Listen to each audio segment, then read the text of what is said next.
Sir ಬರ್ರಿ ನೀವು ಇದು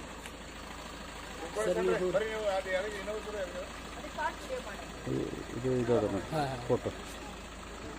ವಿಶ್ವಗುರು ಬಸವಣ್ಣನವರಿಗೆ ಪರಮ ಪೂಜ್ಯ ಡಾಕ್ಟರ್ ಚನ್ನಬಸವ ಪಟ್ಟದೇವರಿಗೆ ಪರಮ ಪೂಜ್ಯ ಡಾಕ್ಟರ್ ಚನ್ನಬಸವ ಪಟ್ಟದೇವರಿಗೆ ಪರಮ ಪೂಜ್ಯ ಡಾಕ್ಟರ್ ನಾಡೋಜ ಬಸವಲಿಂಗ ಪಟ್ಟದೇವರ ಕಾರ್ಯಗಳಿಗೆ ಪೂಜ್ಯ ಗುರು ಬಸವ ಪಟ್ಟದೇವರ ಕಾರ್ಯಗಳಿಗೆ ವಿಶ್ವಗುರು ಬಸವಣ್ಣನವರಿಗೆ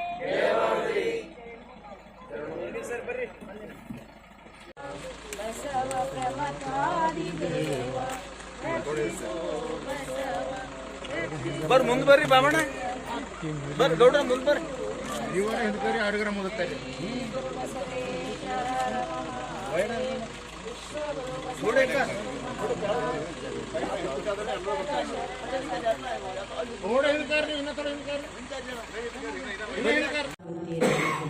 ಬಸವನ ಕೀರ್ತಿ ಜ್ಞಾನಕ್ಕೆ ಮೂಲ ಬಸವ ಬಸವ ಎಂದರೆ ಭಕ್ತಿಕಾರಕ ಪ್ರಸಿದ್ಧ ಮಲ್ಲಿಕಾರ್ಜುನ ಧರ್ಮಗುರು ಮಹಾನಾನವತವಾದಿ ಅಪ್ಪ ಬಸವಣ್ಣನವರನ್ನು ಮನದಲ್ಲಿ ನೆನೆದು ವೀರವೈರಾಗ್ಯದಲ್ಲಿ ಸ್ತ್ರೀ ಕುಲತಿಲಕ ಅಕ್ಕ ಮಹಾದೇವಿ ತಾಯಿಯನ್ನು ಗುರುಮಂದಿರದಲ್ಲಿ ಧ್ಯಾನಿಸುತ್ತಾ ಪರಮ ಪೂಜ್ಯ ನಡೆದಾಡುವ ದೇವರಾಗಿರುವ ಡಾಕ್ಟರ್ ಚನ್ನಬಸವ ಪಟ್ಟದೇವರನ್ನು ಮನದಲ್ಲಿ ನೆನೆದು ಸರ್ವಶರಣರನ್ನು ಗುರುಮಂದಿರದಲ್ಲಿ ಧ್ಯಾನಿಸುತ್ತಾ ಪರಮ ಪೂಜ್ಯ ನಾಡೋಜ ಡಾಕ್ಟರ್ ಬಸವಲಿಂಗ ಪಟ್ಟದೇವರ ಶ್ರೀಚರಣಕ್ಕೆ ಇಲ್ಲಿಂದಲೇ ಶರಣೆಂದು ಪೂಜ್ಯ ಗುರುಬಸವ ಪಟ್ಟದೇವರ ಚರಣಕ್ಕೆ ಶರಣೆಂದು ಈ ಒಂದು ರಥಯಾತ್ರೆಯ ಕಾರ್ಯಕ್ರಮದಲ್ಲಿ ಭಾಗಿಯಾಗಿರ್ತಕ್ಕಂಥ ಎಲ್ಲ ಶರಣ ತಂದೆ ತಾಯಿಗಳಲ್ಲಿ ಅನಂತ ಶರಣ ಇವತ್ತು ತಮ್ಮೂರಿಗೆ ಭಾಲ್ಕಿಯ ಚನ್ನಬಸವ ಪಟ್ಟದೇವರ ರಥವನ್ನು ತಗೊಂಡು ನಾವೆಲ್ಲ ಬಂದಿದ್ದೀವಿ. ಅಂದರೆ ಇಲ್ಲಿ ಅಪ್ಪವರೇ ಈ ಒಂದು ಕಾರ್ಯಕ್ರಮಕ್ಕೆ ಆಮಂತ್ರಣವನ್ನು ಕೊಡ್ತಾ ಇದ್ದಾರೆ ಅಂತಕ್ಕಂಥ ಭಾವ ತಮ್ಮನ್ನೆಲ್ಲ ಬರಬೇಕು.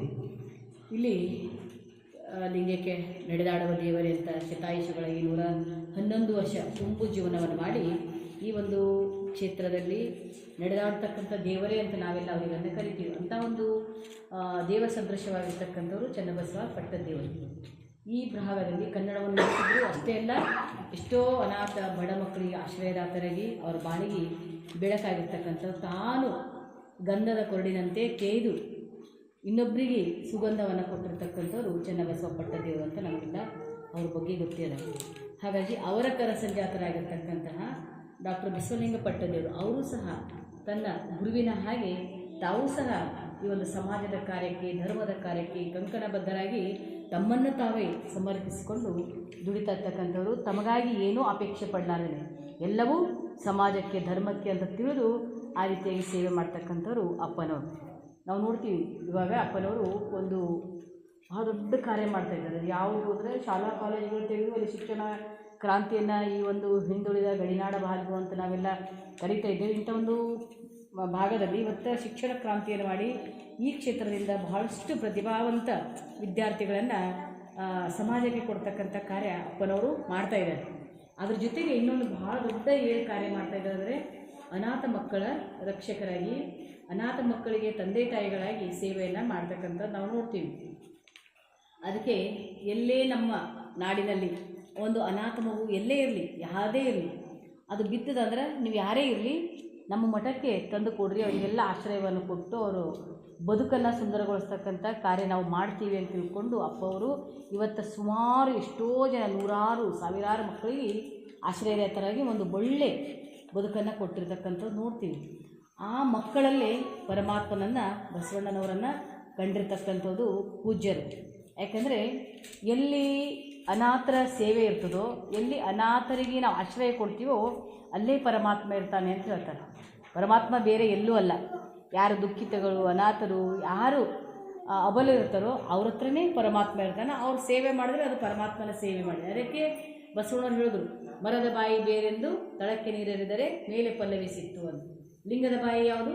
ಜಂಗಮ. ಜಂಗಮರಂದ್ರೆ ಜಾತಿಯಿಂದ ಬಂದಿರ್ತಕ್ಕಂಥವ್ರು ಜಂಗಮರಲ್ಲ. ಯಾರು ಸಮಾಜದಲ್ಲಿ ಅಸಹಾಯಕರು, ಅನಾಥರು, ಅಬಲರು ಇರ್ತಾರೋ ಅವರೆಲ್ಲರೂ ಜಂಗಮ ಸ್ವರೂಪಿಗಳೇ ಬಸವಣ್ಣನವರ ದೃಷ್ಟಿಯಲ್ಲಿ. ಹಾಗಾಗಿ ಅವ್ರ ಸೇವೆ ಮಾಡಿದರೆ ಅದು ಪರಮಾತ್ಮನ ಸೇವೆನೇ ಅಂತ ಹೇಳ್ತಾರೆ. ಇದು ಒಂದು ಘಟನೆ ಬರ್ತದೆ. ಏನಾಗಿತ್ತಂತ ಒಂದ್ಸಲ ಒಂದು ಊರು ಹೀಗೆ ಊರಾಗ ತಂದೆ ತಾಯಿ ಒಂದು ಮಗು ಸುಮಾರು ಒಂದು 5-6 ವರ್ಷದ ಮಗು ಇರ್ತದೆ. ಆ ತಂದೆ ತಾಯಿಗಳು ಆಕಸ್ಮಿಕವಾಗಿ ಇಬ್ಬರೂ ಮರಣ ಹೊಂದುತ್ತಾರೆ. ಅವಾಗ ಅವ್ರಿಗೆ ಯಾರೂ ಇರೋಲ್ಲ, ಆ ಮಗು ಒಂದೇ ಇರ್ತದೆ. ಆ ಮಗು ಏನು ಮಾಡ್ತದೆ, ತಂದೆ ತಾಯಿಯಿಂದ ತೀರ್ಕೊಂಡ್ರು, ಅದಕ್ಕೆಲ್ಲ ಮೋಕ್ಷ ಆಯಿತು. ಆ ಮಗುವಿಗೆ ಯಾರು ರಕ್ಷಣೆ ಮಾಡಬೇಕು, ಯಾರು ಆ ಮಗುವಿನ ಕಡೆ ನೋಡಲೇ ಇಲ್ಲ. ಅವಾಗ ಆ ಮಗು ಏನು ಮಾಡ್ತಂತ ಎಲ್ಲರ ಮನೆ ಹೋಗಿ ಕೈ ಚಾಚಿ ಊಟ ಕೊಡ್ರಿ, ನನ್ನ ಮನೆ ಕರ್ಕೋರಿ ಅಂತ ಅಂಗಾಲಾಚಿ ಕೇಳುತ್ತವೆ ಸಣ್ಣ ಮಗು. ಎಲ್ಲರೂ ಏನು ವಿಚಾರ ಮಾಡಿದ್ರು, ಒಂದು ಸಲ ಈ ಮಗುವಿಗೆ ನಾವು ಮನೆ ಕರ್ಕೊಂಡ್ರೆ 3 ಜನ ನಮಗೆ ಒಪ್ಪಿಸ್ಬಿಡ್ತಾರೆ.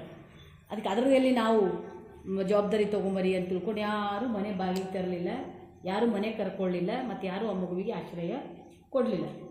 ಹಾಗಾಗಿ ಆ ಮಗು ಏನು ಮಾಡ್ತು, ಅಳ್ತಾ ಖಾಲಿ ಹೊಟ್ಟೆ, ಯಾರೂ ನೋಡೋರಿಲ್ಲ, ಹಿಂದಿಲ್ಲ ಮುಂದಿಲ್ಲ ಅಂತ ಒಂದು ಅನಾಥ ಮಗು. ಅದೇನಾಯಿತು, ಅಳ್ತಾ ಹೀಗೆ ಊರು ಬಿಟ್ಟು ನಡ್ಕೊಂಡು ಹೋಯಿತು. ಹೋಗಬೇಕಾದ್ರೆ ಅಲ್ಲಿ ಮಧ್ಯೆ ಒಂದು ದೊಡ್ಡ ಕಾಡಿನೊಳಗೆ ಒಂದು ದೊಡ್ಡ ಗಿಡ. ಅದು ಬಹಳ ಆಯಾಸ ಆಗಿತ್ತಂತ ಕೂಸಿ, ಪಾಪ ಸಣ್ಣ ಮಗು, ಯಾರೂ ಕೊಟ್ಟಿಲ್ಲ, ಹಸಿವೆಯಾಗಿತ್ತು.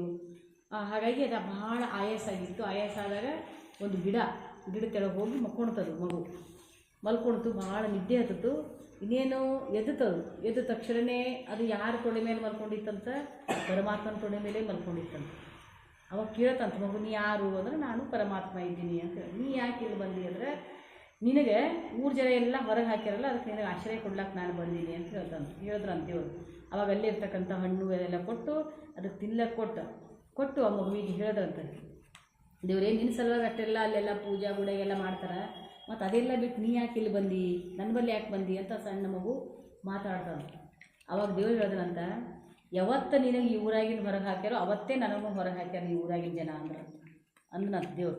ಅಂದರೆ ಯಾವತ್ತು ನೀನೊಂದು ಅನಾಥ, ನಿನಗೆ ಯಾರೂ ಇಲ್ಲ, ನಿನಗೆ ಯಾರು ಜನರು ಆಶ್ರಯ ಕೊಟ್ಟಿಲ್ಲ ಅಂದ್ರೆ ಆ ಊರಲ್ಲಿ ನನಗೂ ಆಶ್ರಯ ಕೊಡಲ್ಲ, ಅದಕ್ಕೆ ನಿನ್ನ ಜೊತೆನೇ ನನಗೂ ಊರಾಗಿಂದ ಹೊರಗೆ ಹಾಕ್ಯಾರ ಅಂತ ತಿಳ್ಕೊಂಡು ದೇವ್ರು ಹೇಳೋದಂತ. ಅಂದ್ರೆ ಅರ್ಥ ಇಲ್ಲಿ ಯಾರು ಅನಾಥರು ಅಬಲರು ಇರ್ತಾರೋ ಅವರಲ್ಲೇ ಪರಮಾತ್ಮ ಇರ್ತಾನೆ. ಅವ್ರ ಸೇವೆ ಮಾಡದೆ ಪರಮಾತ್ಮನ ಸೇವೆ ಅಂತ ತಿಳ್ಕೊಂಡು ನಮ್ಮ ಶರಣರು ಹೇಳ್ಯಾರ.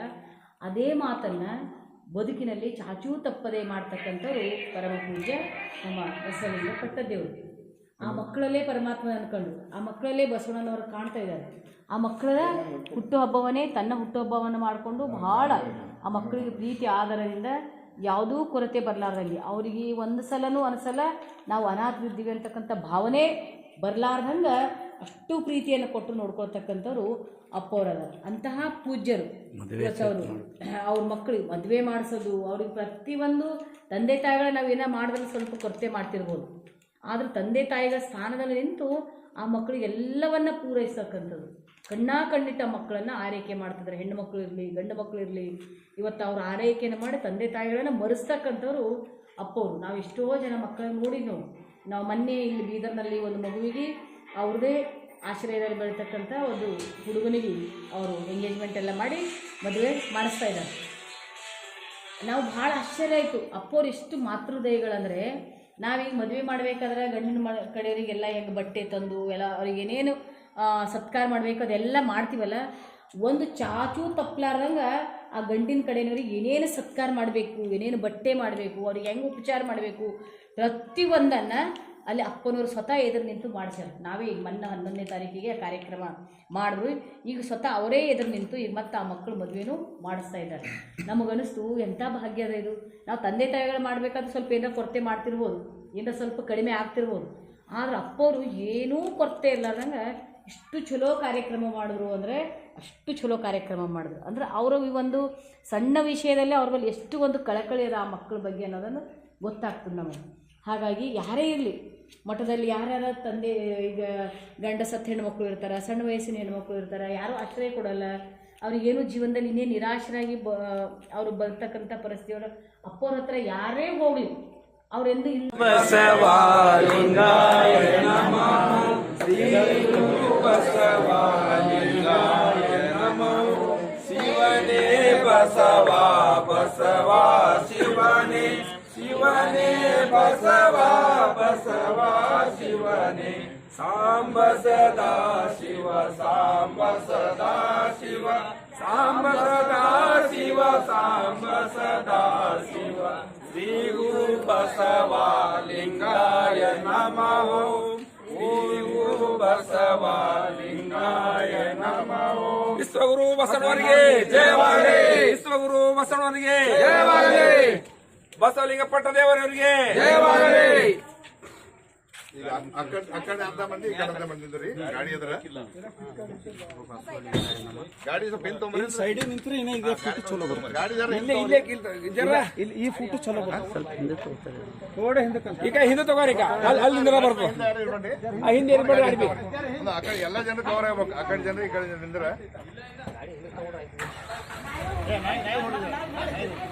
ಜರ ಕ್ರಾಸ್ ತಗೋ ಹಿಂದ್ಕೋತ.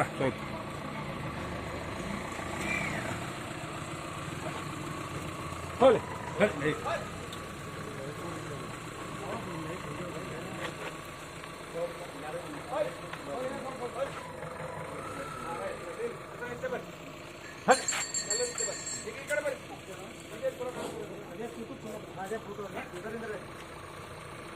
ಕ್ರಾಸ್ನಾಗ ನಿಂದ್ರಿ. ಆ ಕಡೆ ಮಂದಿ ಈ ಕಡೆ ಎಲ್ಲರೂ ಬರ್ತಾವ.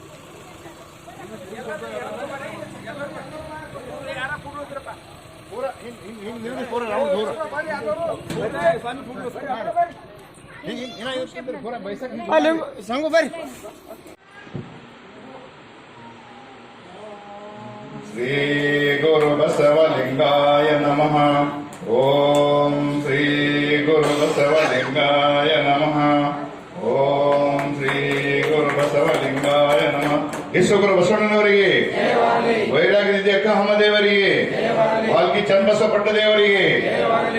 ದೇವರನ್ನು ಮನದಲ್ಲಿ ನೆನೆದು ಸರ್ವ ಶರಣರನ್ನು ಕುಂಭದಲ್ಲಿ ಧ್ಯಾನಿಸುತ್ತಾ ಪರಮ ಪೂಜ್ಯರು ಮಾತೃ ಹೃದಯಗಳು ಶಿಕ್ಷಣದ ಹರಿಕಾರವೂ ಆಗಿರುವಂತಹ ನಾಡೋಜ ಪೂಜ್ಯ ಡಾಕ್ಟರ್ ಬಸವಲಿಂಗ ಪಟ್ಟದೇವರ ಶ್ರೀಚರಣಕ್ಕೆ ಇಲ್ಲಿಂದಲೇ ಶರಣೆಂದು, ಪೂಜ್ಯ ಗುರುಬಸವ ಪಟ್ಟದೇವರ ಶ್ರೀಚರಣಕ್ಕೆ ಇಲ್ಲಿಂದಲೇ ಶರಣೆಂದು ಭಾಗಿಯಾಗಿರ್ತಕ್ಕಂಥ ಎಲ್ಲ ಇಪ್ಪಳಗಾಂವ ಗ್ರಾಮದ ಎಲ್ಲ ಶರಣ ತಂದೆ ತಾಯಿಗಳಲ್ಲಿ ಅನಂತ ಶರಣವು ಶರಣಾಗ್ತದೆ. ಇಪ್ಪಳಗಾಂವಕ್ಕೆ ನಮಗೆ ಭಾಳ ನಂಟು ಬೆಳಗುದೆ. ಪ್ರತಿ ವರ್ಷಗ 2 ಸಲ ನಿಮ್ಮ ಊರಿಗೆ ಹೊಂಟಿದ್ದೇವೆ ನಾವು. ಈಗ ಇಪ್ಪಳಗಾಂವ ಅಂದ್ರೆ ನಮ್ಮ ಊರಿಗೆ ಆಗಿದಂಗೆ ಆಗಿರ್ತದೆ.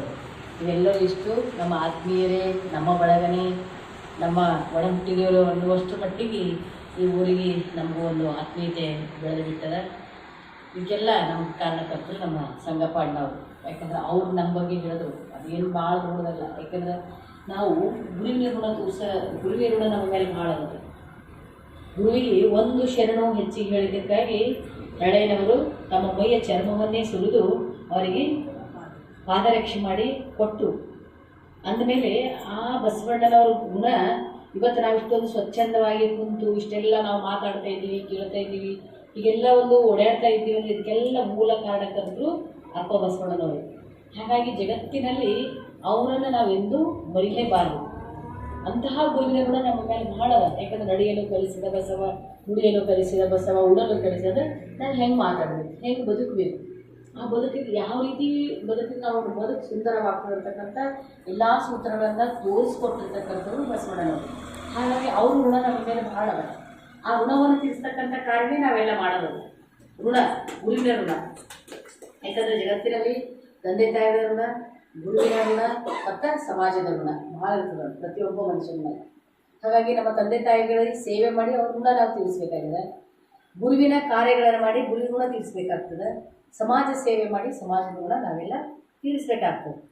ಹಾಗಾಗಿ ಆ ಗುರುವಿನ ಋಣ ತೀರಿಸದೆ ಎಲ್ಲ ನಾವು ಕಾರ್ಯ ಮಾಡ್ತಾಯಿದ್ದೀವಿ. ನಾವಾಗಲಿ ಈ ನಮ್ಮ ಸಂಗಪ್ಪ ಅಪ್ಪ ಅವರು ಸಹ ನಿರಂತರ ಸುಮಾರು 50 ವರ್ಷದಿಂದ ಬಸವ ತತ್ವವನ್ನೇ ಹಾಸಿಕೊಂಡು ಹೊಂದಿಕೊಂಡು 4 ಜನ ಬರಲಿ, ಎಷ್ಟೇ ಜನ ಬರಲಿ, ನಿರಂತರವಾಗಿ ಈ ಪ್ರಾರ್ಥನೆಯನ್ನು ಮಾಡ್ತಾ ಈ ಒಂದು ಬಸವ ತತ್ವವನ್ನು ಗಟ್ಟಿಗೊಳಿಸ್ಕೊಂಡು ಎಲ್ಲ ಕಡೆ ಗಟ್ಟಿಗೊಳಿಸ್ತಕ್ಕಂಥ ಕಾರ್ಯ ಅವರು ನಿರಂತರವಾಗಿ ಮಾಡ್ತಾ ಬಂದಾರೆ. ಈಗ ಹೇಳೋದು ನಂದು 75 ವರ್ಷ ಆಗ್ಲತ್ತದ್ರಿ. ನಾ 75 ಹಳ್ಳಿಗಳಿಗೆ ತಿರುಗ್ತೀನಿ.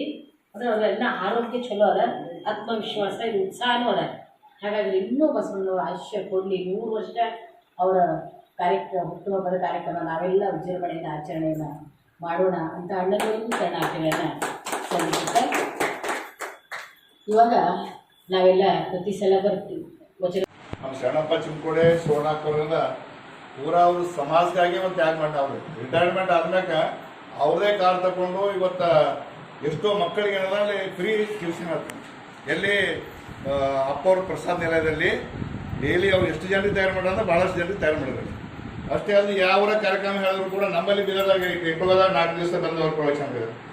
ಅವ್ರು ಯಾವ ಆಸೆಗೆ ಏನಾರ ಕೊಟ್ಟರು ಕೂಡ ಅದು ಎಲ್ಲಿ ಮಾಡಿದ್ರೆ ದಾಸೋಹ ಮಕ್ಕಳಿಗೆ ಅನಾಥ ಮಕ್ಕಳಲ್ಲಿ ಬೀದರ್ ಅಲ್ಲಿ ದಾಸೋಹ ಹಚ್ತಕ್ಕಂಥದ್ದು.